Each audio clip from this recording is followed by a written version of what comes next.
안녕하십니까. 우먼스 플레인으로 다시 돌아왔습니다. 반갑습니다. 네, 안녕하세요. 반갑습니다. 반갑습니다. 안녕하세요. 네, 오랜만이에요. 잘 보내셨고요. 네. 어떻게 보내셨습니까? 저는 일하고 놀고 잘 보냈는데요. 아. 양쪽 남성분들이 명절 증후군이신지 그렇지 오늘 않습니다. 엄청 피곤해 보이시네요. 아유, 저희야 뭐 명절주군이 있을 리가 없죠. 네. 없나요? 네, 저는 없습니다. 예, 이게 가부장 봉건사입 제가요? 예. 아, 저는 이제 올해 야, 담배! 이거는 다 가서 꽂아주는, 예. 말씀이시니까 제가 이제 올해 처음으로 이제 집에 며느리를 어이구. 아, 이제- 결혼 후 첫 명절이에요. 네, 결혼 후 첫 명절이라 가는데 아, 저는 걱정을 사실 많이 했어요. 네. 그 기존에 이제 그 명절 때 나오는 그 항상 스트레스 뭐 기사화되는 내용들이 네. 혹시 우리 집에서도 반복되지 않을까? 네. 그런 저의 착각을 네. 이번에 느꼈습니다. 네. 전혀 그런 게 없고 네. 너무 아름답게 네. 저희 어머니와 며느리와 음. 그 사이가 아주 봤는데 네. 너무 아름답더라고요. 네. 다들 이런 얘기를 하면은 예. 옆에서 그러더라고요. 예. 너 4개월밖에 안 됐잖아. 예, 뭐 그런 얘기를 해요. 그것도 며느리도 자기 속을 얘기하지 않고 시어머니도 얘기를 하지 않는데 네. 기본적으로 이건 우리가 반드시 전제를 해야 됩니다. 시월드는 며느리한테 무조건 불편해요. 네. 맞아요. 그런 점을 알아야 돼요. 그냥 존재 자체가 불편한 거겠죠. 그렇다면 시월드에서 네. 남편도 아내만큼 같이 불편해 줄 필요가 있어요. 예. 제가 명절 전에 음. 동네 미장원에 갔는데 거기에 시월드에서 시어머니에 해당하시는 동네 그 아. 아주머니들이 모여서 수다를 막 하시는데 네. 이 의견에 너무 화를 내시더라고요. 아, 그래요? 그러면서 아이고, 죄송합니다. 온통 TV를 보면 시어머니를 악마처럼 묘사한다. 사실은 예. 이제 그 이러면서 시월드에 계신 네. 어르신들은 저기 엄마 방송 주옥순 TV 되게 아. 많이 보시기 때문에 저희 주식 청춘은 아무래도 시월드에 대해서 좀 네. 불편한 분들 그런 분들이 많이 타겟 잡고 해야죠. 그렇습니다. 네. 저는 대쪽같이 나갈 겁니다. 아, 공정하게. 근데 사실 우리 어머님 세대들이 어떻게 보면은 많이 껴있죠. 좀 안 됐다는 생각이 우리 들었어요. 어머님의 또 어머니, 할머니들은 네. 완벽하게 가부장 쪽에서 그러니까, 하는 예. 그 물에 이제 그쪽에서 일을 하셨다가 또 이제 며느리 세대는 그렇죠. 완벽하게 바뀌어가는 세대를 또 밑으로 마주해야 낀 되니까 세대인데. 완전 껴 계시다 보니까 굉장히 좀 혼란스러웠을 수도 있다. 자기들은 당연히 부양의 의무를 가지고 그러니까요. 시부모님을 심지어 모시고 살았는데 네. 지금 우리 자식 세대는 당일날 오거나 기껏해야 전날 오고 내가 장 다 보고 네. 음식 준비 다 해놓고 와서 전 몇 장 붙이는데 우리를 온통 1년 내내 며느리를 맞아요. 부리는 네. 나쁜 시어머니로 묘사한다. 그런데 결론이 TV가 문제다 이러시더라고요. TV에서 예. 며느리를 못 예, 살게 보는 그러니까 며느리만 되게 일방적으로 희생자로 묘사를 하니까 예. 우리가 자식들 눈치를 얼마나 보고 음. 우리가 얼마나 힘든지에 대해서는 아무도 TV에서 우리 얘기를 하지 않는다면서 굉장히 화를 내시더라고요. 방송사가 이런 전략을 짜면 좋을 것 같아요. 네. 아침 드라마는 우리 며느리들이 많이 봅니다. 네. 못된 시어머니가 거기 나오고 네. 저녁 8시 반, 8시 때 맞아요. 드라마는 또 우리 어르신들이 많이 본단 말이죠. 거기서는 아주 가증스러운 며느리 나오면은 시청률 전략에 매우 도움이 되지 않겠는가 하는 그런 네. 생각을 아니 근데 해봤습니다. 그게 좀 어머님들의 마음을 잘 이해하시네요. 네. 며느리 그 있으신 건 얘기를 아니죠? 예. 아니 근데 아직 이제 아들이 없어서. SBS 라디오에 출연하시는 분 중에 어떤 분이 여성분인데 네. 뭐 신혼이라고 말할 수 있겠죠. 그 정도면은 여성 변호사님인데 이 양반이 추석 연휴 중에 가출을 했습니다. 오. 네, 왜냐면은 폭발을 한 거예요. 어떤 거냐면 별 큰 일은 아니었는데 시어머니로부터 말하자면 좀 구사리를 당하는 네. 그런 시점이었는데 이 시츄에이션에서 남자는 당신 왜 그래? 시어머니 있는 데서 여기서 폭발을 하신 겁니다. 자기 편 안 들었다고. 바로 그냥 나가셨습니다. 근데 그분이 곧 돌아왔어요. 어디 뭐 멀리 가셨겠어요. 이 어머니가 나름대로 노하우가 있으시더라고요. 아. 그때 바로 전어를 가져오시더니 불판에 피워서 연기를 냈더니 돌아오셨습니다.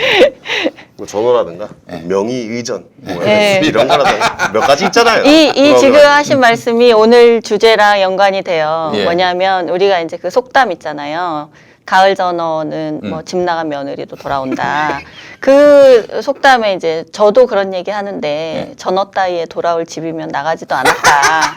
여성들이 그렇게 속담에 대해서 재해석하거나 예, 예, 혹은 이렇게 예. 비판적으로 얘기하는 그런 것들이 있어요. 그렇죠. 근데 이제 예. 오늘 우리가 그 대중문화에 대한 음. 이제 PC주의적인 검열 얘기를 할 건데 PC라면 예. 정치적 올바름. 그렇죠. 예. 예. 그 PC주의적인 검열이 사실은 지금 이런 속담 같은 것도 그냥 우리 생활에 그냥 자연스럽게 다 녹아있는 아, 말들인데 그쵸. 예. 그것이 얼마나 뭐 차별적인지 이런 얘기를 이제 계속 하기 시작했죠. 자, 오늘 저 본 방송에 들어가기 전에 네.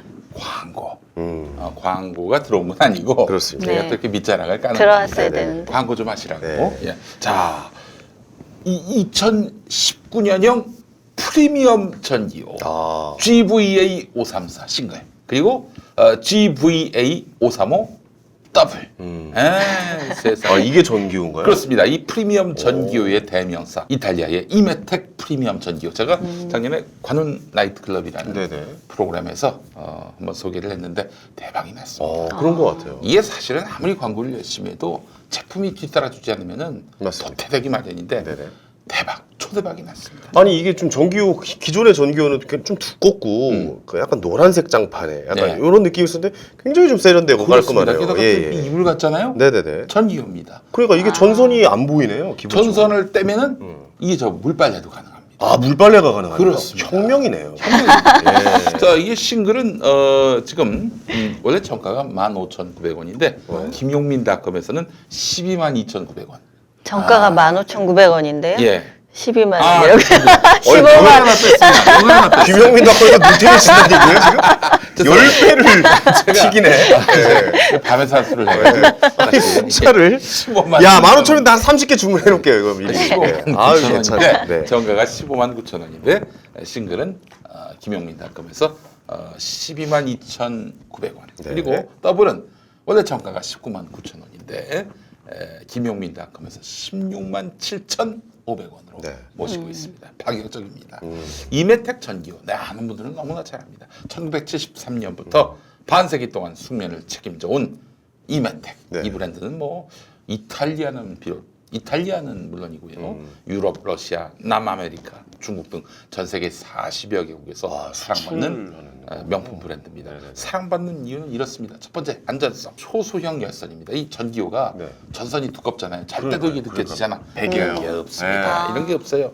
초소형 열선으로 아 굉장히 얇은 선이 들어가요. 그렇기 때문에 그냥 이불 전자파 같겠네. 걱정도 없는 거예요. 전자파 걱정도 없어요. 과전류, 뭐 과열 이런 거 없습니다. 자, 그리고 누전 때는 자동으로 전원이 차단되겠죠? 이 예. 차단되고요. 네. 자, 유해 물질에 관해서 가장 깐깐한 유럽에서 안전 인증을 받았으니까 이건 말도 안 겁니다. 남녀노소 누구나 안심하고 사용 가능하고요. 근데 이게 중요한 게 네. 전기요금이 많이 나온다면 이게 제품에 아무리 싸도 의미가 없잖아요. 그렇지 않습니다. 네. 여기는 이메텍 전기요는 전혀 딴 어떻게 세상이에요. 됐습니까? 예. 하루 6시간 사용했을 때 네. 한 달 전기세, 전기요금 1,000원이나. 아 1,000원이요? 예. 하루에 10,000원이 6시간 아니고요? 사용할 때? 예? 10,000원이 아니고요. 1,000원이요. 1,000원. 엄청 싸네요 진짜. 그 6시간 내내 가동하진 않습니다. 우리가. 네. 그렇잖아요. 잘 때만 키죠 거의. 그렇죠. 예. 잠깐 또 네. 타이머 맞춰놓고 그렇죠. 꺼지게 하는데 하루 6시간 사용 네. 기준으로 한 달 전기세 1,000원이 나오고요. 자, 앞서 말씀드렸습니다. 물빨래 가능합니다. 아 좌우 분리 난방으로 이건 뭐 개인의 온도차를 또 보겠습니다. 더블 같은 일. 큰 장점이네요 정말. 네, 그렇습니다. 예, 예. 이 전기요가 워낙에 그 많은 분들에게 사랑을 받고 있는 네네. 히든 리즌이 있습니다. 숨은 이유. 이게 뭐냐? 여기서 하면은 애가 잘생깁니다. 그렇습니다. 출산율 저하에 대한 확실합니까? 확실합니다. 하나 주문해 주세요. 네. 여기서 네. 여성 혼자 샀는데도 임신을 했어요. 에? 대단한 이거 요물이네요. 요물입니다. 대단합니다. 야. 예. 예. 너무나 많은 분들이 사랑하셔서 조기 품절이 우려됩니다. 그러니까 지금 조금 서늘할 때 이럴 때 네네. 사두시는 게 좋습니다. 정가가 15만 9천 원 싱글 같은 경우 네. 그런데 김용민닷컴에서는 12만 2,900원 그리고 더블의 경우 정가가 19만 9천 원인데 김용민닷컴에서는 16만 7,500원. 한 3만 원 싸네요. 네, 네, 그렇습니다. 괜찮네요. 그걸로 네네. 네. 네. 뭐 저희 회식합니까? 회식하세요. 네. 소주 한 잔 까고 여기서 한번 주무세요. 야, 술 확 올라오겠네. 따뜻해가지고. 따뜻해가지고. 예. 예, 그렇습니다. 2019년형. 작년은 2018년형을 저희가 팔았는데 2019년형, 2018년형보다도 더 나아진 업그레이드된 프리미엄 전기요. 신상이군요. 한번 경험해 보시기 바라겠습니다. 알겠습니다. 세상에 15만 원대로 이렇게 싱글까지 더블까지 살 수 있다. 네. 야, 이건 정말 대단한 거 아니겠습니까? 굉장합니다. 저도 우먼스 하나 구입하겠습니다. 플레인에서 자신 있게 추천합니다. 예, 이메텍 2019년형 프리미엄 전기요 많은 사랑 부탁드리겠습니다. 자, 그래 오늘 우먼스 플레인 어떤 이야기를 해볼까요? 오늘은 아까 말씀하셨다시피 이제 뭐랄까요, 좀 방송에서 이제 표현의 자유, 대중문화에 대한 대중문화에 대한 검열. 표현의 자유를 많이 좀 자체적으로 검열하고 예. 많은 표현을 못하게 한다라는 네. 거에 대해서 좀 이야기를 나눠볼까 하고, 제가 또 직접 현직에서 뛰고 있었던 사람이었기 때문에 이런 사례도 좀 굉장히 좀 많이 가지고 있거든요. 네. 네, 그거에 대해서 뭐 좀 심층적으로 좀 이야기를 나눠보죠. 사실은 제가 말이죠 80년대 90년대 헐리우드 코미디 영화 네. 레슬리 닐슨이라고 그 총알 탄 사나이 네. 네. 그 아저씨 있죠. 너무 네. 잘해요. 예. 그 아저씨 영화를 제가 정말 너무너무 사랑합니다. 돌아가셨을 때 위인이 하나, 별이 하나 졌다. 이런 안타까운 마음. 그렇죠. 금하지 못했는데 네. 그분의 영화를 지금 다시 봐도 너무너무 재밌는데 네. 야, 이거는 지금 한국 사회에서는 못해요. 그냥 바로 매장당한다. 네. 예. 이거 아주 노골적인 성적 표현, 섹스 어필 코미디. 이걸 어떻게 이 한국 사회에서 소화할 수 있겠는가? 네. 근데 보면은 한 10년 전, 한 20년 전만 해도 이런 코미디가 아주 널브러졌었어요. 그렇죠. 근데 지금은 그런 것들을 감히 재현도 못하는 이런 좀 굉장히 엄숙주의에 찌든 네. 사회가 된 것이 아닌가 하는 그런 생각이 들어서. 코미디뿐만이 아니라 전반적으로 네. 이 대중문화의 뭐 표현을 할 수 있고 창작을 할 수 있는 이런 분야에 대해서 거의 모든 장르에 걸쳐서 이제 제재가 들어오죠. 그러니까 프로 불편러라고 흔히 우리가 네, 우리 그렇게 불리는 많이 분들이 얘기하죠. 얘기를 우리가 이제 그런 뭐라 해야, 단어를 만들었었는데 네. 뭘 했다 하면은 저거 못 되면 안 되고 음. 뭐 하면 또 저건 못 되면 안 되고 그러면 이 세상에 이제 모든 방송은 그냥 들판에 널려 있는 소를 저 소가 태어나서 죽을 때까지 그 촬영을 하고 그것만 그럼 방송을 하자. 소확대. 예. 소확대. 그럼 또 소확대로 들어갔어요. 아니 뭐 근데 하여튼 다 걸리는 거예요. 다. 예. 그 요즘 코미디는 어떻게 합니까? 요즘 코미디는 저번에 한번 잠깐 말씀드린 것 같은데 아이디어 회의가 이제 웃기는, 그러니까 재미를 주는, 웃음이 나오는 그 포인트의 아이디어 회의였는데 네. 요즘 개그 아이디어 회의는 바뀌었습니다. 완전히. 어떻게 하면 욕을 안 먹을까? 어떻게 하면 저들이 지적하는 것을 벗어나 볼까? 그러면 회의를 합니다. 이렇게 또 모여서 이렇게 개그맨들이 아이디어 회의를 할 거 아니에요. 네. 그럼 이런저런 얘기를 합니다. 뭐 이렇게 얘기를 해요. 그러면 옆에서 찾아냅니다. 그건 그것 때문에 걸릴 거야. 그러니까 우리가 프로 불편의 시각으로 네. 이제 보게 네. 되죠. 스스로 네. 자기 야, 검열을 그 하게 저번에 되는 우리 거죠. 동네 할아버지 있는데 그 할아버지가 뭐 이런 얘기를 하니까 야, 이거 이 모습이 재밌다. 야, 그거 노인 저거야. 노인비야. 야, 노인비야. 그럼 이게 또 안 돼요. 그러면 애들로 가서 애들 분장을 하고 그렇게 해서 애들이 약간 모습은 어른처럼. 애들인데 네. 어른처럼 그런 행동하는 개그 모습을 많았죠, 하자. 예전에. 그렇게 하자고 이제 또 얘기를 병아리 하면 유치원. 네. 맞아요. 병아리 네, 유치원. 그런 거 있어. 근데 그런 거면 야, 그거 애들 저기 학대 뭐 이런 거에 또 걸릴 수가 있어. 아동학대. 네, 아동학대 걸릴 수가 있어. 뭐 이런 식으로 다 가는 거예요. 그러니까 어른이- 아예 여성에 대한 건 아예 할 생각을 못 하고. 못하고. 예. 그게 점점 범위가 넓어지죠. 네네네네. 여성뿐만이 아니라. 근데 이게 저는 어느 정도는 맞는 얘기라고 생각해요. 옛날에 어떤 개그가 있었냐면요. 일단 바람 잡는다고 해요. 바람 잡는다고 하면은 뭐 여자가 이쁜데 남자가 못생긴데 뭐 둘이 연인이면은 뭐 여자가 뭐 돈이 많네, 남자가 못생겼는데 여자가 이쁘면 뭐 남자는 힘이 좋네. 근데 여자도 못생기고 남자도 못생겼으면 둘이 정말 사랑하는 사이네. 뭐 약간 이런 개그가 있어요.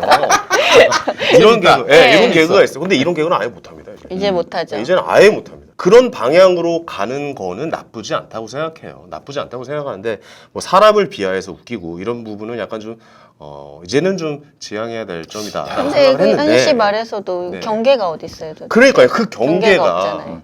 그 경계가 애매모호한데 누군가는 불편해할 수 있다라는 걸 또 따져보면 그럼 또 누군가는 또 즐거워할 수 있다는 말이 될 수도 있고. 그리고 애매해요. 보니까 예. 지금 생각해 보니까 바보 연기가 사라졌어요.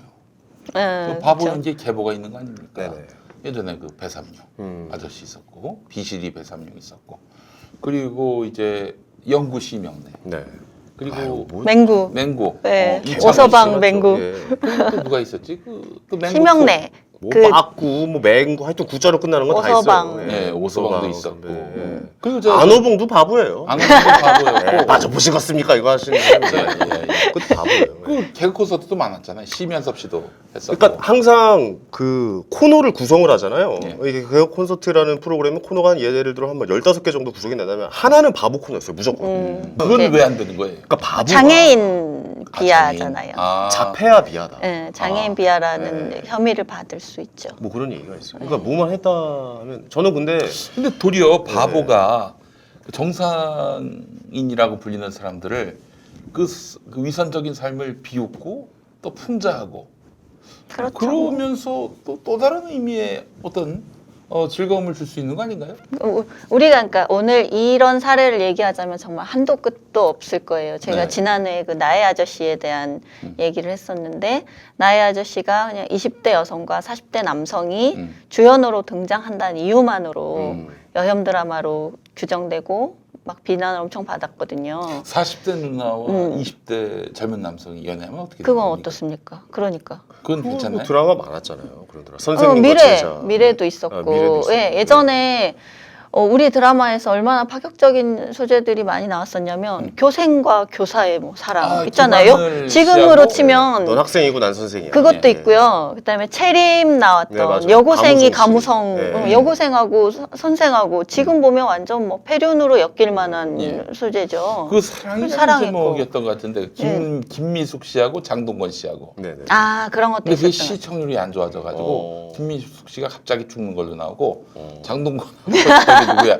최지호를 또 엮는. 아 그래요. 아 그래서 그 드라마 굉장히 실망했어요. 그리고 왜 그 황신혜랑 그 유동근 에이, 나왔던 저 불륜. 불륜 예. 그것도 그리고 김갑수 씨가 나왔던 동성애 드라마도 있었어요. 푸른 안개인가? 그런 거야. 예, 동성애 하여튼 드라마도 있었어요? 야, 예, 동성애 소재가 그러니까 다양했네. 퀴어라는 소재로도 그렇게 다뤘고 그러니까 우리 드라마들이 계속 다뤄왔던 주제인데 지금은 그게 러브라인이 없다는 해명을 심지어 제작진이 해야 하는 상황까지 도대체 이걸 왜 해명해야 되는지 알 수 없는데 러브라인이 하여튼 없다? 해야 되는 그러니까 나의 아저씨에서 예. 이 40대 남자랑 20대 여주가 러브라인 없다 그냥 둘이 그러니까 위로를 애틋함. 하는 관계다. 그 애틋함도 사실 없었어요. 처음에 그러니까 이 둘이가 분명히 사랑할 거라는 걸 전제로 두고 왜 20대 여자가 40대 남자를 위로해야 되냐. 네. 우리 사회의 이 가부장 구조가 만들어낸 그 영포티 환상을 남자들을 위무하는 이게 환상을 재현한다 이런 식의 비난을 한 거예요. 40대를 얘기하는 건데 지금의 40대가 90년생이잖아요. 영포티. 예, 그래서 영포티. 예, 영포티라고 예. 발음이 영구탕이 져졌어요? 그 예전에 그 있잖아요. 네. 그 영포라인 예. 찍고 저기 이게 이제 예.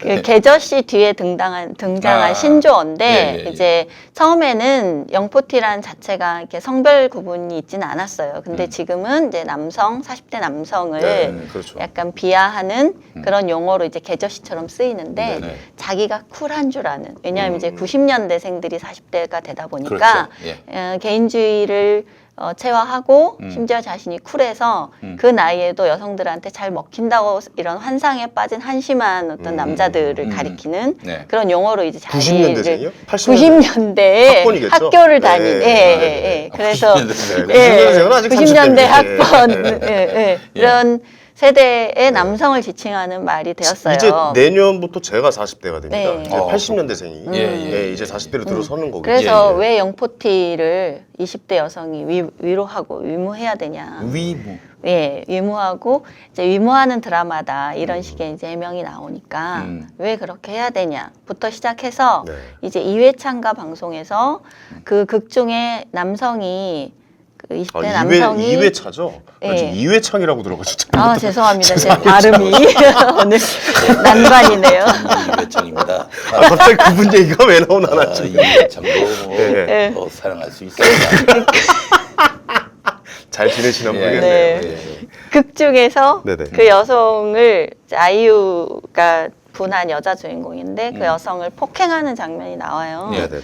근데 그게 사채업자예요, 그 남성이. 그래서 막 폭행을 하고 평생을 이 여성을 괴롭히는 거예요, 이 사채업자. 근데 둘 사이에는 사연이 있어요. 이 사채업자의 아버지를 이 아이유가 죽였거든요, 어릴 때. 이제 둘 사이 어떤 스토리가 있는데, 그러니까 쫓아다니면서 계속 괴롭히지만 이 남성은 이 여성에 대한 연민과 이렇게 사랑이 있어요. 근데 이제 너나 좋아하지 뭐 이런 식의 대사를 해요. 맞고. 네, 폭력은 굉장히 거칠었는데 네. 그러니까 그 장면을 보고 이제 또 폭력을 미화했다. 여성에 대한 폭력을 또 미화했다. 뭐 이런 식으로 또 막 비난이 쏟아진 거예요. 그래서 이런 문제가 아까 현희 씨 말대로 어디까지가 허용되고 어디까지가 안 되는가에 대한 경계를 꾸준히 스스로 성찰하고 이런 의미보다는 한 장면이 이 드라마의 모든 것을 규정하는 거죠. 이 비난하는 분들, 저는 이제 편의상 이 프로그램에서는 PC주의자들이라고 칭하겠습니다. 이제 정치적인 올바름을 추구하는 분들인데 그분들이 PC주의자들이 규정하는 것은 한 장면, 어떤 한 대사, 한 표현 이런 걸로 끝없이 그 창작물에 대해서 계속 규제와 검열을 하러 들어요. 아, 이게 우리 저 작가님 말씀 들어보니까 네. 괴베스의 말이 생각이 납니다.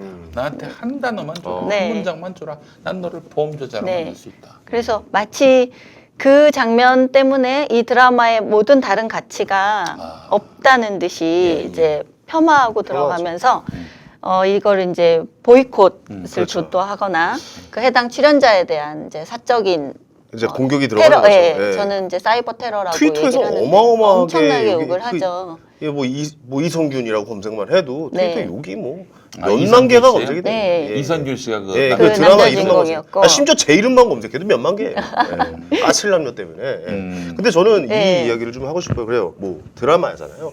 그러면 불특정 다수가 이제 드라마를 뭐 채널을 선택하지만 이제 공중에다가 이제 노출을 시켜버리는 그렇죠. 약간 그런 매체이긴 해요. 그러면 우리가 영화는 또 다르냐라는 걸 또 이야기를 해봐야 될 게 네. 얼마 전에 모 영화에서 네. 좀 여성을 좀 이제 북쪽에서 뭐 VIP인가요? 하여튼 뭐 네. VIP 그 영화죠. 있었죠. 예. 네. 그 여성을 한번 심하게 이제 성폭행을 하고 살해하는 장면이 나왔어요. 근데 그 장면은 근데 제 생각입니다. 제 생각엔 누가 봐도 그 영화의 주인공, 그러니까 악역을 하는 그 주인공, 그 사람이 약간 좀 악행, 그다음에 정말 잔인하고 못됐다라는 걸 보여주기 위한 하나의 장면이었을 거라고 저도 생각이 들고 네. 그런 논란은 있을 거라고도 생각을 하지도 않고 있었거든요. 네. 근데 일부의 그런 어떤 분들께서 그 장면을 그 필요가 없는 장면을 왜 넣냐? 아하. 네. 여성을 일부러 더 강하게 성폭행을 하고 옷을 벗겨놓고 살해하는 모습, 잔인하게 죽이는 모습. 이게 혐 아니냐? 예, 이거 여혐이다. 여혐 영화다 이거는. 이런 식으로 그냥 프레임을 씌워버리더라고요. 그렇죠. 그런 순간 영화에 대한 보이콧, 뭐 네, 보이콧도 보지 있었고. 않겠다. 이 감독 자체가 문제다. 네. 과거를 털기 시작하고 이런 문제들이 계속해서 지금 이어가고 있다는 건데 네. 영화라는 매체는 사실 내가 선택해야지 볼 수 있는 그렇죠. 매체잖아요. 이거는 좀 문제가 있지 않을까. 왜냐면 표현을 그런 걸 못하게 많이 만들어버리니까. 따져봐야죠. 왜냐면 표현의 자유가 이거는 아예 없어진다고 봐도 무방해요. 창작의 자유를 그 개인에 대한 이런 사적인 뭐 어떤 비판 정도를 넘어서서 그 플랫폼 자체에 대한 이제 그렇죠. 압박을 통한 규제를 하려고 들어요. 그리고 그게 이제 소비자 운동의 외형을 띠거든요. 영화라는 것과 또 이 TV라는 것과 플랫폼을 또 다르게 평가해야죠. 우리가 영화는 정말 내가 티켓을 그래, 구매해서 선택을 해야 되네. 선택해서 보러 가는 거니까. 네네네. 그런데 IPTV를 통해서 보고 그리고 선택한다든지. TV에서도 지금은 사실 구분이 많이 없어졌지만 지상파가 받는 규제가 케이블보다 많잖아요. 예, 지상파와 또 케이블의 차이가 있고 제가 양쪽 예. 다 개그를 해봤잖아요. 코빅에서 해보고 개콘에서 해봤는데 네. 확실히 개콘 쪽이 세요. 세죠. 네. 예, 지상파는 기존의 규제가 있고 케이블은 엄청 심해요. 상대적으로 그러니까 모든 프로그램이 이렇게 차이가 있잖아요. 표현 수위 같은 그게 게. 이제 그 쉽게 얘기해서 지상파 같은 경우에는 오세몬 브랜드 뭐 네. 이런 못하죠. 거. 예. 이거 다 모자이크 처리하고 절대 못하죠. 예. 근데 케이블은 또 그냥 다 노출하게. 그냥 네. 입으로도 브랜드를 얘기를 하더라고요. 그렇죠. 네, 예. 네, 네. 그러니까 그런 플랫폼 성격이 다른 것도 있고 그걸 소비하는 대중들의 선택 행위가 다른 것도 있는데 네. 그런 것을 그냥 다 무시한 채로 그 VIP도 그때 여성 평론가들이 그거를 굉장히 집중해서 비판을 했었어요. 네네. 그 페미니즘의 기준으로 여성 혐오와 뭐 여성 폭력을 뭐 잔인하게 재현했다 이런 얘기를 하는데 그때 한 여성 평론가는 심지어 영화를 보지 않았다는 보지 않았다고 하면서 글을 아, 쓰는 아예 거예요. 보지도 예, 않았대요? 보지 않았다고 하면서 또 언제까지 우리가 이런 영화를 봐야 되냐 이렇게 얘기를 하는 거예요. 그런 그리고- 사람들이 은근히 많아. 네, 그리고 또 프로 불편러들 중에서 한 여성 평론가는 예, 예. 보지도 않고. 예. 네. 여성에 대한 표현의 자유를 얘기하는데 여성을 이렇게 표현하는 자유는 억압되어도 좋다 이렇게 말을 했어요. 어. 그 우리가 지난주에 박노자 씨 얘기했잖아요. 예. 성범죄에 대해서는 유죄 추정의 원칙을 적용해도 좋다. 저는 그냥 똑같은 논리라고 봅니다. 우리가 어떤 자신이 추구하는 가치, 그거는 자기의 신념 체계죠. 그 가치에 따라서 자의적으로 타인의 혹은 우리가 모든 구성원이 누려야 될 되게 기본권적인 권리를 그냥 간단하게 훼손해도 돼라는 말을 그냥 하는 거예요. 이것이 저는 PC주의자들의 문제라고 생각합니다. 그리고 그것이 특히나 대중문화에 왜 이렇게 많이 그게 적용되냐면 대중문화가 굉장히 취약해요. 어떤 면에서 취약하냐면 예를 들면 웹툰 작가들 그리고 드라마에 출연하는 배우들 제작진들이 그 성격 자체가 요즘에는 온라인 시대이기 때문에 바로바로 반응이죠. 반응이 네. 바로바로 오고 이 네. 사람들이 직접 소비자잖아요. 그러니까 뭐 시청률 이런 거에 바로바로 영향을 그렇죠. 받으니까 네. 그 압력을 무시할 수가 없는 거예요. 이것이 부당하다고 느껴져도 항변할 수 없어요. 내 소비자와 싸울 수 없잖아요. 근데 이것이 다른 영역에서는 그래서 이 정도까지 압력이 들어 먹히지 않을 수 있지만 대중문화는 굉장히 사실은 약자들이에요. 그리고- 현실 씨 그렇잖아요. 그렇죠. 굉장히 네. 이슈성도 강해요. 그냥 그쵸. 쟤한테 시비를 걸어야 쟤네들한테 걸어야 우리가 이슈가 되니까 그런 것도 많고 그다음에 뭐 아까 말씀하셨다시피 소비자예요. 그리고 일단 제작진 입장에서는 바로바로 이제 피드백이 오니까 그렇죠. 문제거리를 삼고 심지 않는 그렇죠. 거예요. 네. 이게 이제 심해지기 시작한 게 2015년부터예요. 2015년? 예, 그때가 시기를 이제 특정할 수 있어요? 특정할 수 있죠. 오. 왜냐하면 그때 이제 우리가 이른바 메갈리아 사태라고 하는 이제 그렇죠. 예, 사태가 2015년에 벌어졌는데 음. 그때부터 이제 특히 대중문화 영역에서 이 PC 특히 또 여성에 대한 혐오 표현을 중심으로 한 되게 PC주의적인 대중검열이 굉장히 활발해졌어요. 제가 지금 예만 들어도 그때 여혐 웹툰 작가 리스트, 그다음에 이거에 또 반대 진영에서 이거에 또 반발로 일어난 뭐 예스컷 운동 해가지고 서로 상대방이 싫어하는, 그러니까 이쪽은 여혐이고 이쪽은 또 여혐이라고 욕하는 거에 또 반작용으로 또 다른 작가들의 또 리스트나 그 사람들의 해당 작품을 또 검열해야 된다든지 어떤 식으로 회방을 놓는 그런 예스컷 운동이 또 있었고, 드라마 또 오해영 속에서 어떤 장면, 뭐 데이트 폭력을 미화한다 혹은 뭐 성폭력, 그 중국집 배달부가 들어왔다가 뭐 여자 혼자 사는 집이니까 뭐 이렇게 왔다가 이제 남성이 구해준 이런 장면이 있었어요. 그것도 여성의 강간 공포를 굉장히 밋밋하게 처리했다. 뭐 또 이런 식의 비판. 그다음에 드라마 용파리에서 성폭행 피해자인 여성에게 꽃뱀이라고 이렇게 추궁하는 대사가 나왔다. 또 이런 논란. 그다음에 영화 1987 거기서도 여자 주인공이 여자가 없다. 영화에. 민주화 운동의 역사에서 여성을 지웠다. 뭐 이런 논란이 또 있었고요. 아니, 있지 않았나? 연이라는 여주인공 있죠. 예, 아니, 있는데 그것도 시위하는 군중 중에 여성도 꽤 네, 있었어요. 그래서 하여튼 그것도 있어. 그다음에 말씀하신 VIP 폭력성 논란, 그다음에 드라마 나의 아저씨, 그다음에 맥심이라는 잡지에 그 주로 악역하시는 그 남자 배우가 여성을 이렇게 납치하듯이 이제 묶어서 차 트렁크에 놓은 그런 장면을 표지로 썼다가 트렁크에서는 여성의 발이 트렁크를 드러나고. 그걸 이제 뭐 전량 회수하고 사과하고 또 이런 사태가 있었고요. 예. 그다음에 이제 문학 작품 속에 여성 혐오를 발굴한다는 이유로 이제 문학 작품에 많은 우리가 고전이라고 불리는 많은 작품들이 이제 다시 소환돼서 여성 혐오적인 표현만 발췌해가지고 네. 이른바 이제 고전까지 다. 그렇죠. 예, 고전까지 다 그런 또 작업이 또 있었고요. 예. 그다음에 이제 개그 소재에 대한 비난. 지금 이제 현재 장관이신지 모르겠는데 정연백 여성가족부 장관이 바뀌었죠, 바뀌었어요 이번에. 이제. 예, 예.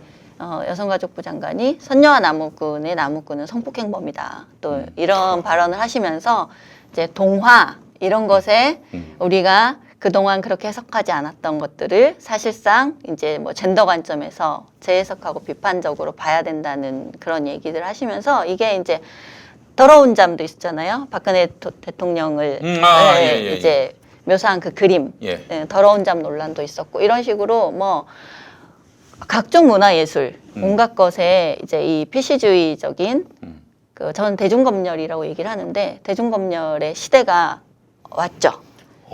굉장히 많아요. 이거는 제가 다양하죠. 극히 일부 네. 사례만 꼽은 건데 무슨 드라마, 영화, 뭐 개그, 광고, 잡지, 문학 뭐 어떤 영역도 지금 비껴가지 않습니다. 심지어 뭐 동화, 우리가 뭐 신화, 속담 등등등 뭐 굉장히 많죠. 예. 그래서 이게 이제 언어와 표현의 규제로 우리가 예전에는 국가가 창작자들을 국가 권력이 검열하고 예. 억압했다면 지금은 이제 우리가 소비자라고 말하는 대중의 이름으로 더 심해진 것 같아요. 예, 검열이 국가에서 이제 검열하는 거. 들어오는 거죠. 네. 국가가 검열하면 차라리 싸우기가 쉽죠. 그렇지. 예, 나라랑 싸우는 내가 거 오히려. 정치적으로 올바르니까. 네, 네. 근데 이거는 대중이 정치적인 올바름이라는 명분으로 들어오니까 그렇죠. 굉장히 싸우기가 어렵죠, 이거는. 그래서 그런 문제가 계속 일어나고 있어요. 그 중에 뭐 한 사례만 얘기해도. 그리고 이게 이제 주로 진보 언론들이, 진보 매체들이 한겨레 이걸, 경향. 예, 이걸 이제 스피커 노릇을 하면서 계속 확산시키는 역할을 하고 있습니다. 진보 매체들이 자신들의 매체의 그 지향점이 있어서 그러는 건지는 잘 모르겠어요. 근데 저는 지향이 분명히 있다고 보고. 근데 진짜 확실히 네. 한겨레 쪽에서 쓰는 기사나 경향 쪽에서 나오는 기사가 네. 확실히 좀 페미니스트들의 의견을 좀 많이 귀를 많이 기울이는 담죠. 거 많아요. 예, 저는 그리고 뭐 이번에 설날 아니 추석 때 관련된 기사도 제사 없애기 운동이라든가 이런 거에 대해서 아주 집중적으로 기사를 쓰더라고요. 그렇죠. 네. 그리고 그 호칭, 네. 뭐 호칭 없애기, 성차별 뭐, 호칭 뭐 없애기, 성차별 없애고 뭐 막 이런 거. 어떤 대화 주제 삼지 않기, 네. 뭐 등등등 굉장히 생활상에 빡빡한 이제 규제를 그렇긴 하더라고요. 예, 예. 저는 그게 이제 압력으로 작용한다고 봐요. 근데 이 문제에서도 그 사실 매체들이 전통적으로 진보가 수호해 왔던 가치는 표현의 자유, 창작의 자유잖아요. 자유. 예. 그리고 국가 권력에서 그런 걸 행할 때는 엄청나게 열심히 싸워온 매체들인데 오히려 이 영역에서는 진보 매체들이 앞장서서 네. 그 검열과 규제와 압박을 저는 선동한다고 봐요. 선동이라는 표현도 사실 아깝지 않다고 보는 게 그런 사례들이 부풀리거나 심지어 왜곡하거나 이런 식으로까지 보도를 하거든요. 뭐 예를 들면 그 용팔이라는 드라마의 대사를 한 장면을 문제 삼은 한겨레 기사가 있었어요. 드라마에서 여성에게 해당 장면에서 남자 주인공이 어떤 사건에 이제 중요한 열쇠를 가진 여성 출연자 극 중의 여성에게 네가 그때 그렇게 그 호텔에 스스로 들어갔던 것도 잘못이 아니냐 이런 식의 이제 어떤 성폭력 피해로 보이는 여성이 그런 대사를 해요. 네. 그 대사를 가지고 이제 한겨레에서 문제를 삼은 거예요. 그런 대사가 실제 성폭력 피해를 당한 여성을 너의 책임이 있다라는 피해자에게 책임을 떠안기는 걸로 해서 얼마나 상처가 되는지를 아느냐. 대중문화에서 이거를 이렇게 내보내면 안 된다라는 걸 얘기하면서 전문가의 또 의견을 빌어 또 얘기를 해요. 한국 성폭력 상담소 이런 분의 얘기를 또 코멘트를 곁들여서 아 대중문화가 이걸 이렇게 대사를 치면 실제로 여성들에게 이게 피해를 준다 이런 식으로 표현을 한 거예요. 근데 그 논란이 됐다고 주장한 기사 속의 근거가 DC의 용팔이 계열에서 이걸로 논란이 되고 있다라고 얘기를 하거든요. 근데 그때 DC 계열에서 이걸 얘기한 글은 진짜 하나예요. 그러니까 나는 이게 논란을 자기들이 만들어요. 논란? 논란이라고. 어떤 놈들이 만드는 거야? 아, 지들끼리 만들어 놓고 논란이라고 그러고 지들끼리 만들어 놓고 이거는 뭐 사회 이슈다. 예, 이게 그런 맞는 식으로, 거다. 뭐 약간 이런 식으로 이런 기사가 언제인가부터 이렇게 일부의 의견들이 전체의 그렇죠. 다수의 그거는 이제 만들어진 네. 논란인 거죠, 사실상. 그 매체가 의견을 의도해서. 표출하는 건 좋은데 네. 아, 의견을 표출한 건 나쁘지 않죠. 그 예. 다른 의견은 막아버리고 이 의견만 집중적으로 사람들에게 노출되게끔 하는 것이라면 다수이고 맞는 의견으로 저는 표현하죠. 네. 그거는 반지성주의라고 그러니까 봅니다. 예술이라는 것에 대해서 예. 정말 이거는 무지한 거죠. 왜냐하면 예술은 현실을 재현하기도 하고 네. 혹은 우리가 상상 속에 있는 것들을 거기서 구현하기도 하고 먼 과거나 혹은 아직 도래하지 않은 미래나 모든 것을 표현할 수 있는 게 예술이거든요. 그리고 또 현실에 대해서도 다시 한번 환기시키기도 하고 그러니까 그러니까요. 모든 거가 가능한 게 사실 당대의 규범대로만 움직인다면 예술은 예술일 필요가 없는 거죠. 아니 그동안 예. 진보 매체에서 항상 외쳤던 게 군부 독재 정권 때 한번 생각해 보세요. 얼마나 표현의 자유를 외쳤고 방송에서의 각각 개개인의 의견에 대해서 목소리를 높이고 소리를 높이고 의견에 우리가 귀를 기울여야 된다고 얼마나 외쳤습니까? 이런 매체들이. 그렇죠. 하지만 이제 저는 이게 부메랑인 것 같아요. 그게 다시 돌아왔어요. 근데 이분들의 논리는 우리가 하는 검열은 국가가 하는 것과는 달라. 왜냐하면 우리는 올바르니까. 이거예요. 이 차이가 있는 거예요. 우리가 그래서, 하는 네. 행하는 검열은 정의라고 보는 거죠. 네네네. 그래서 이것에 대해서 우리가 설명할 수 있어야 돼요. 그렇지 않으면 이게 계속 그냥 짜증을 내는 것밖에 좋네요. 안 되는 거예요. 네네. 어떻게 설명을 해줄까요? 그러면 그걸 좀 얘기해 이제 주세요. 예. 일단 예술이나 창작이나 표현의 자유에 대한 개념을 정확히 이해를 해야 되죠. 우리가 그것이 없이 단순히 지금과 같은 검열이나 압박은 내가 보기 싫은 것. 이들의 기준은 내가 보기에 불쾌함이에요. 불쾌함. 그것은 누군가가 피해를 또 보고 고통스러워해 한다는 약자가 느끼는 고통스러운 감정. 지금 이거거든요. 근거가. 그랬기 엘리트주의가 때문에 좀 느껴집니다. 예, 그것 때문에 그게 그런 표현이 대중문화 예술에서 있어서는 안 돼라고 하는 거예요. 예. 그러면 그런 기준을 들자면 저는 감정은 규제의 기준이 될 수 없습니다. 왜냐하면 우리가 누군가가 고통스러워해라는 걸 기준으로 든다면 네. 대중문화로 표현되는 모든 것에서는 누군가 고통을 겪는 사람이 있어요. 네.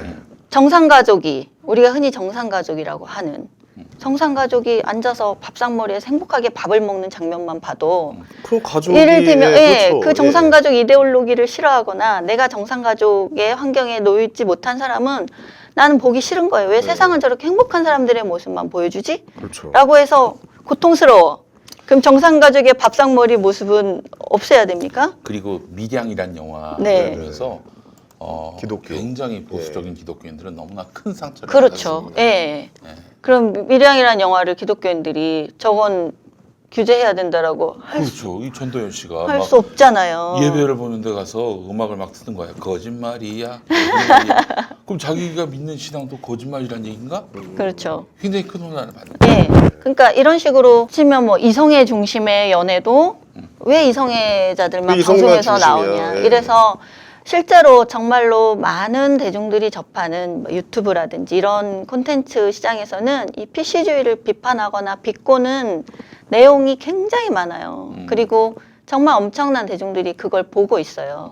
왜냐하면 이 PC주의자들의 그런 규제 때문에 이렇게 피로한 거예요. 그 필요한 대중들이 또 한쪽에서는 그런 콘텐츠로 또 시장이 하나 형성이 돼 있어요. 유튜브만 가도 맞아요.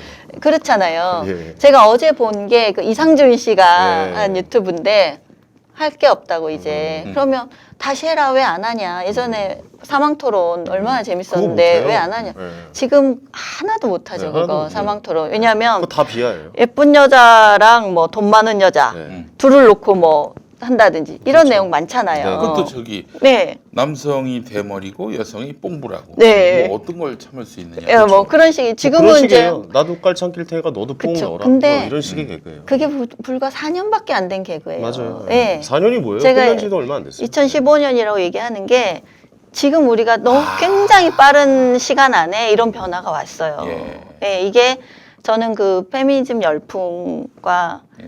굉장히 밀접한 관련이 있다고 예전에 보는 이제 거죠. 진보 언론을 보니까 말이죠.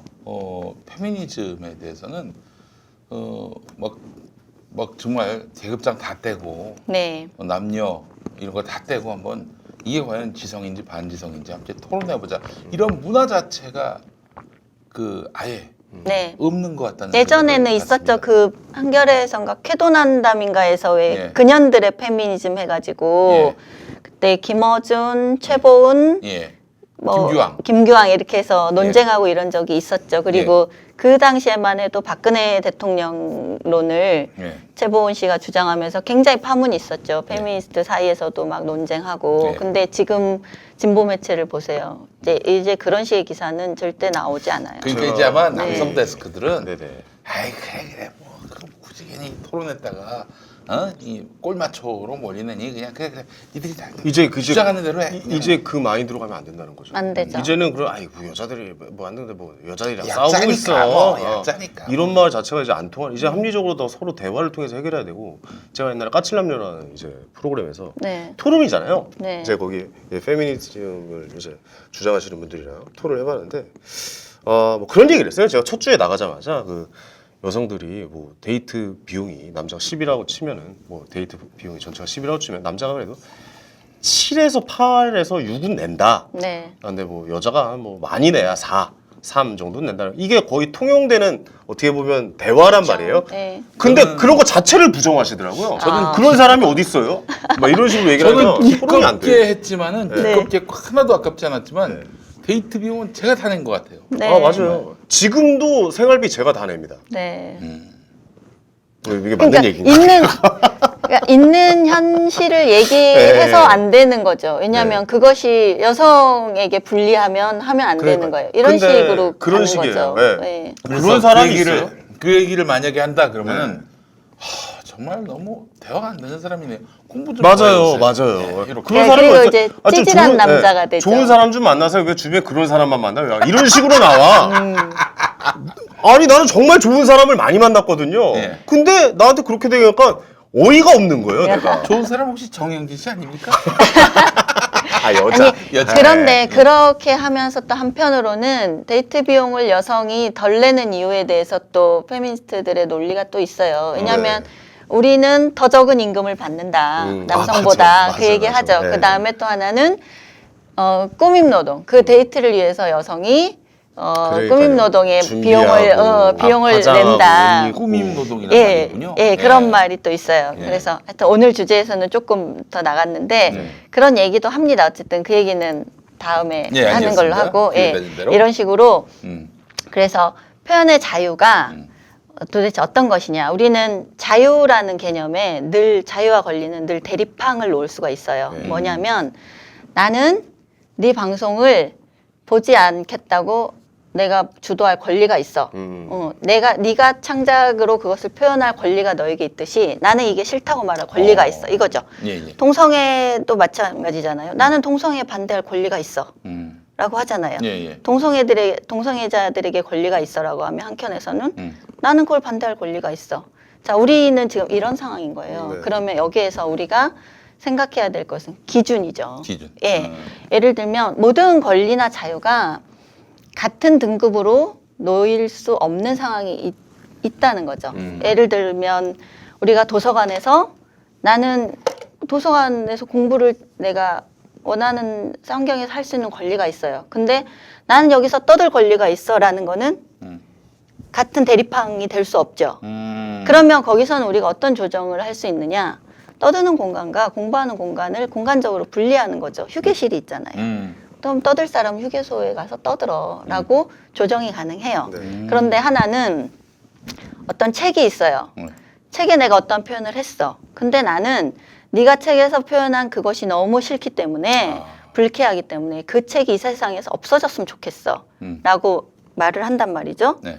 그럼 그 권리가 동등하게 대립항으로 성립할 수 있느냐는 거죠. 아까 도서관에서처럼.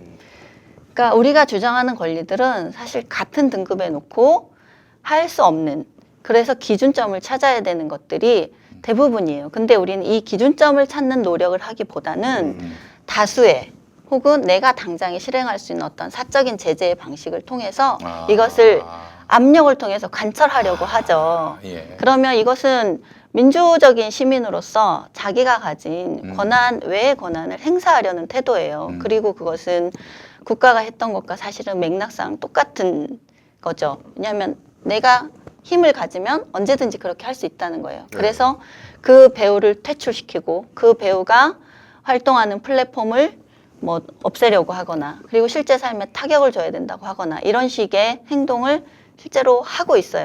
그래서 이 기준을 세우는 거에 대한 우리는 이것은 사회적인 대화로 언제든 기준점을 찾아서 설득을 하고 타협을 하고 그래서 새로운 규범을 만들고 이렇게 해야 되는 과정이 아니라 직접 타격으로 이런 압력을 행사해서 세과시를 통해서 이렇게 타인을 지배하려는 저는 부당한 욕망에 근거한 거기 때문에 이런 행동은 옳지 않는 거라고 그러니까 봅니다. 저도 약간 좀 얘기를 해보자면 네. 뭐 내가 뭔가를 이제 뭐 영상 매체나 언론 매체나 이런 걸 봤을 때 개개인이 불편할 수는 있어요. 그렇죠. 개개인이 불편할 뭐 예를 들어서 뭐 탈코르셋 운동이라고 한번 봅시다.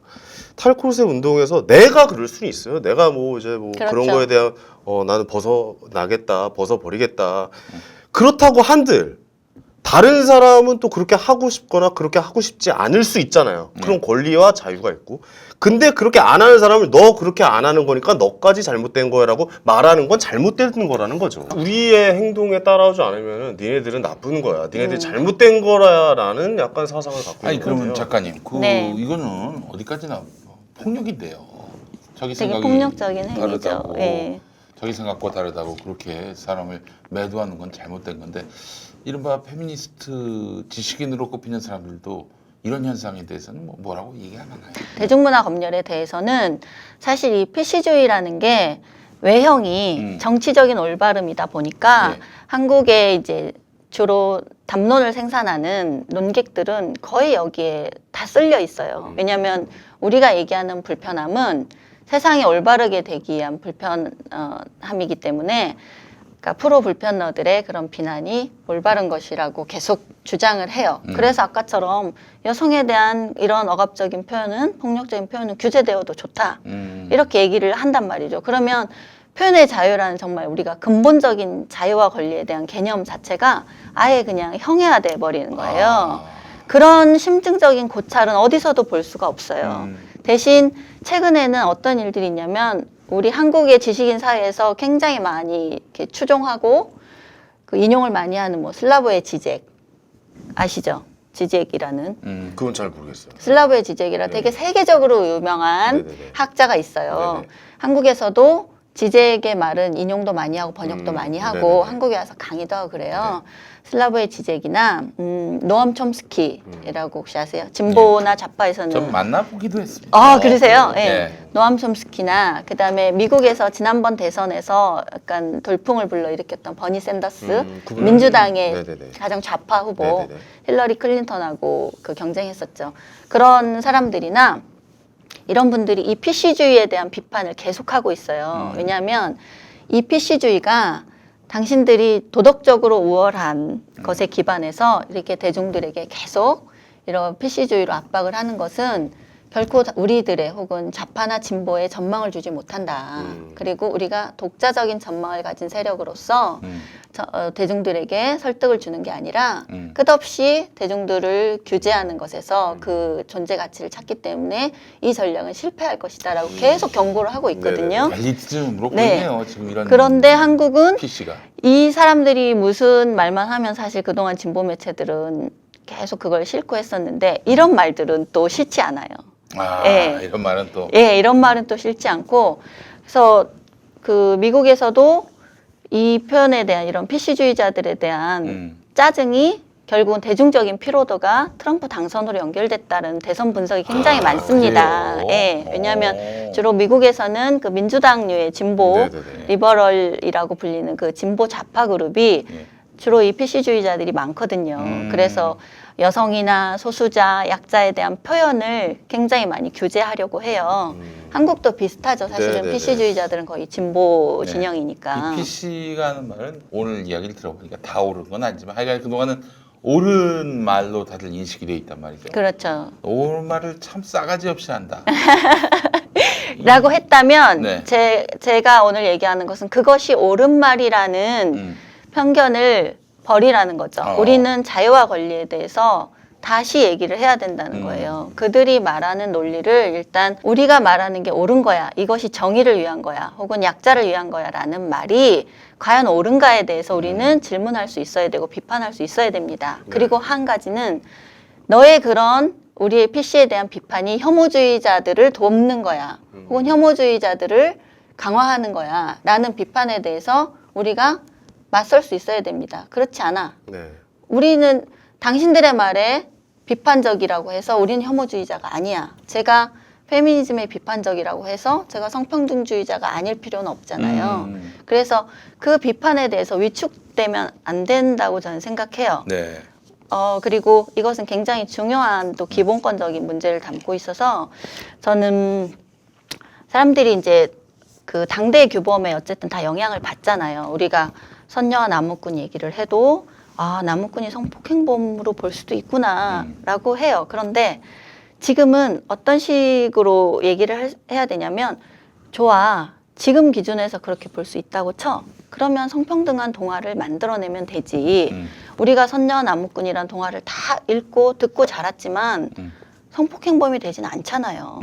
우리가 영향을 받는 거는 당대 규범이지. 그렇지. 그 동화 속의 나무꾼 때문에 내가 성폭행범이 되진 않는단 말이죠. 근데 이것을 구분하지 않고 현실의 비참함과 어떤 이 사람이 사회적인 지위를 평등하게 보장받지 못한 현실이 약자를 비참하게 만드는 것이지, 이런 대중문화 예술에서 그 사람을 어떤 표현하는 것 때문에 이 사람이 불행하진 않아요. 우리는 그걸 구분해서 봐야 됩니다. 예. 그렇지 않으면 예술이라는 게 존재할 기반이 무너지는 거예요.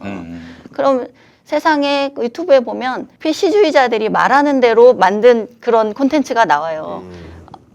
보셨죠? 저도 봤어요. 예. 뭐 흑인 여성 장애인이 꼭 있어야 되고 그 사람들이 어떤 참 이 말은 이래서 안 되지 하고 바로바로 자기 언어를 교정하고, 너는 뭐 여성이란 표현을 쓰면 안 돼. 왜냐하면 그 표현에는 여성 남성밖에 없어. 참 성소수자도 있지. 뭐 이러면서 끝없이 그거를 조롱하는 이런 풍자하는 콘텐츠들이 굉장히 많고, 그걸 정말 많은 대중들이 보고 있습니다. 예. 근데 거기에 대응하는 논리는 사실 PC주의자들은 멈춰 있어요. 그냥 여전히 우리만이 옳다. 그 대중들을 그냥 혐오주의자로 간단하게 취급해버리는 거예요. 저는 이런 사태들이 이 방송에서 한 번에 얘기하기는 어렵지만, 시사인 사태, 시사인의 정기 구독자들이 떠나고 정의당에서 당원들이 탈당을 하고 이런 현상들을 계속 진보의 타격으로 돌아옵니다. 근데 자기 성찰이 없어요. 이 대중들이 왜 떠났는지에 대한 성찰이 없어요. 그래서 트럼프라는 당선을 받아들이라고 얘기하는 그 PC주의 비판자가 있거든요. 대중들이 당신들의 그런 규제하고 억압하고 타인의 많은 생활상의 많은 그 규범들을 새로 만들어서 그거를 강제하려고 하는 그런 것들에 얼마나 대중들이 필요함을 느끼는지, 그리고 그것이 권리라는 것의 어떤 논증적인 대화로 이루어지지 않고 이런 식의 압력으로 표현되는 방식, 네. 이것에 대해서도 얼마나 거부감을 느끼고 있는지를 알려고 하지 않습니다. 이건 정말 굉장히 문제라고 보고요. PC주의자들은 자신들이 끊임없이 대중을 계몽하고 계몽하죠. 훈계하고 이런 근데 것에서 계몽 존재감을 자체가 찾는 것 나쁜 건 같아요. 아닌데, 예. 예, 그 도덕주의자들이 갖는 그 자기 우월감이 있어요. 그리고 그것이 가장 잘 먹히는 영역이 말 그대로 대응을 못하니까. 방송 쪽이에요. 예, 대응을 예. 못하니까 그게 계속 먹힌단 말이죠. 왜냐하면 하차하거나 사과하거나 폐지하거나 이런 식으로 피드백이 바로바로 오니까 계속 대중문화에 그 타깃을 삼는 거예요. 상징성도 있고 이러니까. 제가 봤을 때 그분들은 TV를 이렇게 좀 여가로 본다거나 이렇게 좀 즐거움을 위해서 보고 뭐 재미를 위해서 보는 게 아니라 TV 켜놓고 걸려라 하나만 잡자 오늘 약간 이런 아니 마인드로 근데 보는 것 같아요. 그 정도가 되면 굳이 걸리라고 보지 않아도 다 문제가 될 다, 수가 있죠. 예, 걸러져요. 아니, 자연스럽게. 사실 왜냐하면 우리가- 그 프리즘으로만 보기 때문에. 우리가 이게 사회생활을 하다가 뭐 이렇게 누가 마음에 안 들잖아요. 그럼 이렇게 보고 있으면 그 사람 문제점 안 나옵니까? 그렇죠. 머리 끝에서부터 발끝까지 다 밉지. 그렇지. 사실 이렇게 보고 저거 하나만 걸려라라는 생각으로 본다면. 근데 그런 마인드로 계속 뭔가를 대중매체를 바라보고 대중예술을 바라본다면 결국에 그 문화는 후퇴할 수밖에 없다. 그렇죠. 라는 후퇴하고 생각이 듭니다. 제가 계속 걱정하는 게 정말 창작자들이 자기 검열을 한다는 거예요. 이제 이제 아까 스스로 하는 개그에서 거죠. 예. 회의에서도 말씀하셨듯이 네네네. 뭘 하면 안 걸릴까를 얘기하는 문화에서 어떤 창작물이 나올 수 있겠습니까? 그렇죠. 예, 이제 정치적으로 올바른 얘기만 하는, 올바른 대사만 하고. 이게 독재 정권 때를 보면 딱 이게 맞아떨어져요. 박정희 정권 때 뭐 코미디도 그때도 계속해서 규제 대상이었어요. 그러니까 네. 이제 그렇죠. 코미디가 아이들 교육에 도움이 안 된다. 너무 저속하다. 맞아요. 뭐. 그러니까. 만화 불태우고 이랬잖아요. 그렇죠. 예. 그래서 뭐 때마다 한 번씩 코미디언들을 뭐 방송 출연을 못하게 하고 그랬어요. 그래서 맞아요. 그 당시에 이제 코미디 연출가였던 김경태 씨라는 분이 있었는데 네네. 웃으면 보기 하여 만든 분이에요. 그 양반이. 그래서 아우 너무나 지나친 그 이 탄압과 개입 때문에 죽겠는 거예요. 그래서 어느 날들은 코미디언들을 다 그냥 축출해버리고 탤런트들을 갖고 코믹 드라마를 만든 거예요. 아, 그나마 그거는 좀 괜찮다고 하더라고요. 예. 코미디언이 아니라서. 네네. 그러다가 이제 또 이제 좀 이게 광풍이 사라지고 난 다음에 코미디언을 복귀시키자니 또 난리가 날 것 같으니까 어떻게 했냐? 그때는 동물 복장을 시켜가지고 네. 입혀가지고 그렇게 해서 이제 코미디를 했는데 세상에 황소가 쩔뚝거리는 코미디를 했어요.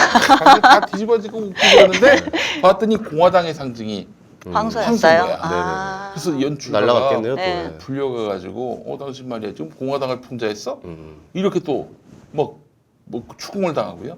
그 다음에는 어떻게 했냐면은 다 저기 조선시대로 가는 거예요. 네. 사또 복장 입히고 그때 또 왕 잘못 따르면 큰일 날 텐데. 그렇지. 또. 그러니까 사또로 가는 거야. 네. 그 이방 나오고 네. 이렇게 한 고을에 그래서 네로로 갔잖아요 옛날에. 네로.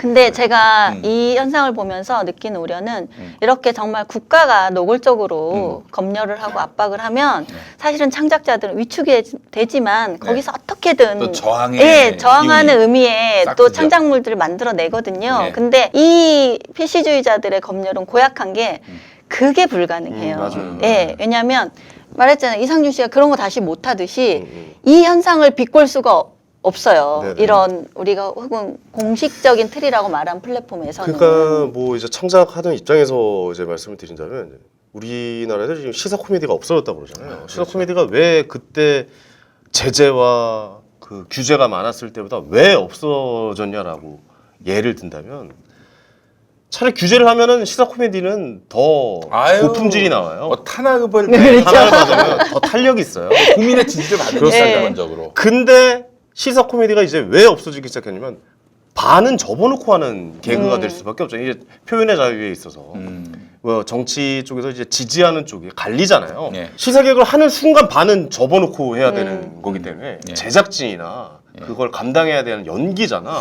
그거를 감당해낼 수가 없는 거예요. 왜냐면 어차피 반쪽짜리 개그가 되고 잘 해야 반쪽짜리고 또 잘못하면 전부 다 손가락질 받을 수가 있기 때문에 그렇죠. 이렇게 손가락질을 받기 시작하는 건 스스로가 하지 말자라는 그 기간이 이제 한 15년, 20년 정도 돼가요.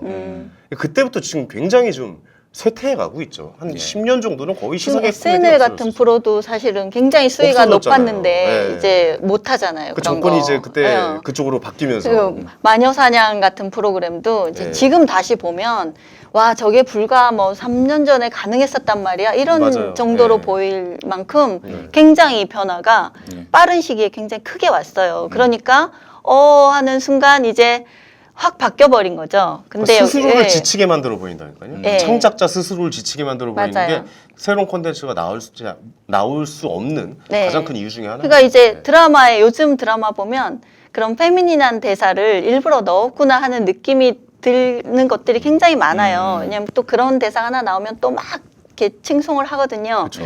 그러면 이 창작자가 정말로 그냥 자기가 자유롭게 창작하고 그것에 대해서 또 대중적인 평가를 받고 뭐 소비자가 즐기고 이런 취향에 대해서 취향을 검열하는 시절이 온 거예요. 나의 아저씨 때 유병재 씨가 네. 나의 아저씨 방영되고 정말 명작이다 하면서 말도 안 자기 되는데. 개인 계정에 그걸 썼어요. 네. 그랬다가 페미니스트들이 이런 여혐 드라마를 진짜 당신이 어이가 칭송하다니 하면서 정말 항의됐기를 계속 쓴 거예요. 유병재 씨가 사과문을 썼어요. 사과문을 썼어. 취향에 대해서 사과한 저는 거의 최초의 사과문이라고 그러니까요. 보는데 그걸 왜 사과문을 도대체 썼는지 어떤 모르겠어요. 드라마를 내가 좋다고 말한 것 때문에 사과문을 써야 하는 시대인 거예요. 이게 연예인이 절대 강자가 아닙니다. 근데 사실 이제 유병재 씨 같은 경우는 정치 색깔도 많이 좀 드러내는 편이잖아요. 유병재 씨는 정말 페미니스트예요. 네, 네, 그리고 이제 그러니까 그런 사과를 본인의, 하신 거지. 본인의 이제 사상이나 색깔을 많이 드러내는 사람 중에 한 명인데 그 양반도 지친다니까 이제 그렇게 지치죠. 하면 네. 그쪽 이제 진보 쪽에 대한 지침이 또 나올 수가 있어요. 그래서- 사실 그분 창작을 하신 그래서 분이기 아까 때문에. 그런 세계 석학들의 그런 비판을 우리가 이제 허투루 들을 수가 없는 게 우리가 끝없이 도덕적인 우월감에 빠져서 정치적인 올바름이라는 명분으로 계속 이런 규제 압박을 진보주의자들이 하는 것이 결코 우리에게 도움 될게 없다. 좋은 될 게 예. 없고 세상을 진보하게 하지 않는다는 거죠. 음, 그것에 이제 필요한 대중들이 어떤 선택을 하는가가 우리 네. 사회에도 닥친 문제라고 저는 봐요. 다행히 우리 사회 보수라는 진영이 저는 아직 되게 한심한 수준이기 때문에 이들을 끌어안을 만한 세력은 안 된다고 보지만 예. 그렇지 않은 어떤 제3의 세력이 나타났을 때 이 피로함에 지친 대중들이 어떤 선택을 할지 저는 민주당도 정말 경각심을 가져야 된다고 봅니다. 공화당도 민주당도 아닌 트럼프 같은 그렇죠. 제3자를 선택할 수 있다. 그렇죠. 어. 그 트럼프를 선택한 사람들이 혐오주의자들이 아니에요. 그게 착각하는 거예요, 사람들이. 중산층 백인이나 소수 인종들도 트럼프 지지층이 있다는 거죠. 근데 이 사람들이 다 뭐 약자 혐오하고 백인 우월주의에 빠진 이런 사람들이 아니라는 거예요. 예. 맞습니다. 그리고 저도 좀 이제 혹시라도 이 방송을 듣고 있을 창작자분들 네. 뭔가를 이제 뭐 글을 쓰신다거나 뭔가 좀 개그를 만드신다거나 영화를 쓰신다거나 드라마를 만드신다거나 이런 분들이 그런 댓글이나 그런 일부의 여론이 전체의 여론이라고 생각을 안 하셨으면 좋겠어요. 그런 좀 극성을 떠는 이제 무리에 뭐 글을 남기고 직접적으로 이제 흔적을 남기는 분들이 계시다면 진짜 새로운 영상을 보고 싶어하고 새로운 창작물을 보고 싶어하는 사람의 여론도 있으니까 너무 한쪽에 치우친 안 좋은 좀 나쁜 생각은 안 하셨으면 좋겠다는 네. 생각을 좀 우리가 하고 싶네요. 예. PC의 실체를 좀 개인을 알아서 너무 주눅들게 만드는 거예요. 이 PC가 뭐 물론 이제 의견의 하나로서 받아들일 수 있겠지만은 이것이 권력화되고 있는 이런 과정에 대해서 우리가 문제 인식을 갖고 휘둘리지 말아야 되겠다. 네, 그러니까 어디까지가 허용되는 거에 대한 기준이 지금은 없어요. 그런데 실제로 영향력은 행사한단 말이죠. 그러면 저는 배우나 제작진이나 어떤 출연자나 그 창작자 개인에 대한 타격을 주는 행위, 한 프로그램에서 어떤 문제적인 발언을 했다고 해서 다른 프로그램까지 못하게 한다든지 이런 식으로 압력을 행사해서 이 사람이 출연이 뭐 약속됐다가 하차하거나 이런 압력에 계속 불복을 해요. 이것이야말로 이제 뭐 흔히 연예인이라고 하는 사람들이 강자도 아니고 네. 바로바로 대중들의 압박에 노출된 사실 그 구도에서는 약자거든요. 근데 이런 인식이 없어서 아이유 그 이지은 씨 같은 경우도 나의 아저씨 출연 전부터 이미 이런 문제가 계속 있었어요. 네네. 계속 공격을 받았어요. 제 로리타 논쟁부터 있었는데 그런 패시주의자들이나 페미니스트들의 압박에 굴복하지 않았어요. 그러니까요. 아이유나 유아인 나는 같은 이거 예. 제작진의 예. 이게 올바른 모습이라고 생각을 하거든요. 네, 굴복하지 네. 않고, 그러니까 자기가 생각하는 바에서 뭐 이거는 잘못이었다 혹은 내 표현이 서툴렀다 하면 그건 인정하고, 그렇지만 그 외의 것들에 대한 비판은 사실은 굴복하지 않고 그냥 자기 근데 길을 이게 갔거든요. 이게 드라마급이고 이제 탑 배우급들이잖아요. 그렇죠. 근데 여기서는 먹힐 수가 있는데 이제 그보다 이제 나중에 뭐 예능을 한다거나 뭐 이제 개그 프로그램을 하는 친구들은 당장 잘라버립니다. 제작진. 그렇죠. 책임을 지질 않아요. 이 제작진들의 의식도 좀 바꿔야 되지 않을까. 저도 그거에 굴복하지 않았으면 좋겠다. 창작자들이나 제작자들이 그랬으면 좋겠다는 생각을 하는데 네. 쉽진 않을 거예요. 쉽지 않죠. 네, 않고 개개인들도 그래서 개인의 책임성 그 비난하는 사람들도 개인의 책임성도 우리가 물론 강조해야 되지만 이런 게 있어요. 이게 개인이 아닌 이런 평론가들, 매체들 이런 사람들은 정말 그냥 온라인상의 한 개인이 아니면서 사회적인 영향력을 가진 발언을 하는 사람들인데 네. 너무 책임감이 없고 성찰이 없는 얘기들을 계속 쏟아내는 거예요. 그분들도 그럼- 예. 글이 논란이 돼야 돈이 되거든요. 뭐 조회수로 돈을 받고 광고가 붙어야 되니까. 그리고 그래. 이 경우에는 그게 이념형 혹은 신념형이라서 더 어려워요. 이분들이 자기 신념에 의거한 주장을 펴는 거라서 굽힐 수가 없어. 예, 굽히지 않죠. 어쨌든 비판적인 의견이나 그게 좀 같이 나왔으면 좋겠는데 그것은 완전 한쪽만 의견을 그러니까요. 내보내니까 이것이 마치 모두 다인 양 또 이렇게 보이는 착시 네. 효과가 있거든요. 가치는 누구나 가지고 있어요. 자기가 어떤 것에 가치를 두느냐 하는 신념은 개인이 다 가지고 있어요. 그런데 그 가치들이 충돌하잖아요. 아까 제가 권리나 자유가 계속 대립항을 우리가 만들어낼 수 있거든요. 그중에 뭘 선택하느냐는 누구나 다 가지고 있는 생각과 의견과 신념이 있는데 이 가치를 조정하는 규범이 우리한테는 필요한 거예요. 근데 이 규범에 대해서 PC주의자들은 자신의 규범을 모두의 규범으로 강제하려고 하고 심지어 그걸 넘어서서 강압적인 혹은 물리적인 타격을 주는 방식으로 지금 하고 있어요. 예. 그래서 이것이 옳지 않다라는 비판 의견이 분명히 존재하고 예. 이것이 대중들에게 많은 피로감을 주고 있고 창작자들에게 정부의 블랙리스트만큼이나 심한 압박을 주고 있다는 거죠. 네. 이것이 과연 진보적인 사회인가? 예. 그리고 예술을 대하는 올바른 태도인가? 음. 이런 것에 대해서 정말 다시 생각해 봐야 되는 네. 겁니다. 예, 알겠습니다. 아, 우먼스 플레인 오늘 아주 꽉 찼습니다. 재밌네요. 너무나 네. 또 우리가 하고 싶었던 말이기도 하고 네네네. 하고 싶었는데 뭘 어떻게 얘기해야 될지 모르는 네. 이런 참 전혀 인식 체계가 가다듬어지지 않았던 아니, 작가님 그 가이드라인을 정확하게 좀 짚어주신 것 같아서 네. 좀 오늘 이야기를 좀 잘한 예. 것 같다는 생각이 듭니다. 규범과 가치를 헷갈리지 네네네. 말자. 네. 네. 오늘 하신 말씀에서 네네. 규범과 가치를 헷갈리지 말자. 네. 예. 네. 규범은 가치는 각자가 가질 수 있는 신념에 따라 다를 수 있어요. 그런데 규범은 그 가치들이 충돌할 때 우리가 모두가 합의할 수 있는 기준이어야 되고 그 기준을 정할 때는 권리나 자유에 대한 개념에 대한 이해, 그 다음에 그것을 설득해가는 과정, 그리고 그 설득하는 방식의 올바름, 예. 이런 것들이 전제되어야 됩니다. 그렇습니다. 그것이 없이 그걸 건너뛰고 다중의 압박 혹은 어떤 개인에 대한 타격 이런 것으로 창작자의 자유를 제한하는 행위는 우리가 그동안 쌓아왔던 많은 가치들을 훼손하는 결과로 돌아오고요. 네. 정부의 블랙리스트만큼이나 창작자들을 억압하고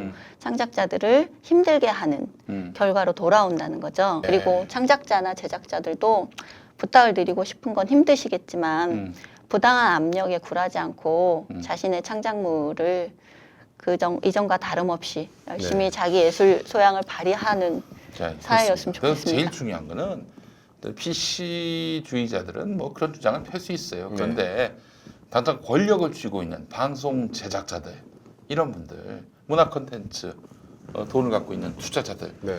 이분들이 좀 여기 휘둘리지 않았으면 좋겠다는. 이 PC라는 게 무조건 악이 아니에요. 그렇죠. 우리가 이게 한 80년대부터 시작된 흐름이라고 보면 우리가 그동안 발견하지 못했던 되게 인권의 가치들을 이 PC주의가 많은 그걸 발굴하는 역할을 했어요. 재조명하고. 그렇죠. 예, 예. 그래서 맞는 거죠. 정말로 미처 알지 못했던 것들을 새롭게 환기시켜주는 역할을 했기 때문에 예. 되게 소중한 운동은 맞아요. 네. 근데 이것이 어떤 선의 없이 음. 계속 이런 식으로 나아갈 때 이제 부작용들이 생기는 거죠. 그렇습니다. 그래서 이 예. 부작용에 대한 얘기를 저는 해야 되는 시기이다. 네. 근데 그게 없기 때문에 예. 여기서 하는 겁니다. 네, 알겠습니다. 자, 우먼스 플레인 오늘 또 역시 이선옥 다음- 작가님, 다음에 뭐 하나요? 황현희 네. 방송인께서 함께하셨고 다음 주 뭐 다음 주 할까요? 이거 얘기 나온 김에 그 탁현민 사태 한번 얘기해 볼게요. 탁현민 왜냐하면 사태. 탁현민도 그 표현물 예. 책에 쓴 책이 내용 있죠. 때문에 결국 문제가 됐고. 다음에 도서 쪽으로 한번 가볼까요? 예, 뭐 그것도 자, 괜찮죠. 다음 주에 탁현민을 한번 다뤄보도록 하겠습니다. 여러분 많이 기대해 주시기 바라겠습니다. 네네네. 네. 자, 우먼스 플레인 다음 주에 뵙겠습니다. 네, 고맙습니다. 고맙습니다.